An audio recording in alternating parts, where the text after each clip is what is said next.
ძლიერი ხანძარი ვაზის უბანში მეორე მიკრორაიონში მდებარე მაღალსართულიანი საცხოვრებელი კორპუსის ერთ-ერთ ბინაში ცეცხლი გაჩნდა.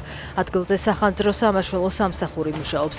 დაშავებულია თუ არა ვინმე და რამ გამოიწვია შემთხვევა ამ დროისათვის უცნობია. ადგილზე მობილიზებულია სასწრაფო დახმარებაც. პოლონეთში ტბაში საქართველოს მოქალაქე დაიხრჩო. დაღუპული ფარმან ხალილოვია.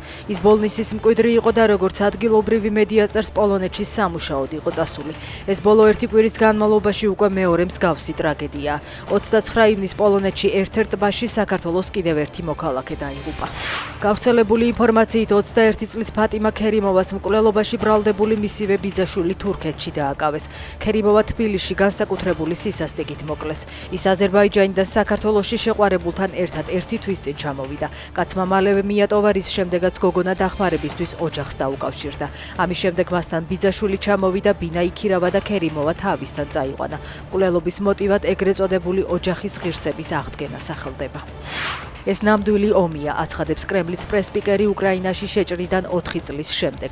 პესკოვის თქმით, ყველაფერი დაიწყო როგორც სპეციალური სამხედრო ოპერაცია, მაგრამ გრძელდება როგორც ომი, რადგან კიევს მხარს უჭერენ ბერლინი, პარიზი, ჰააგა, ოსლო და ვაშინგტონი.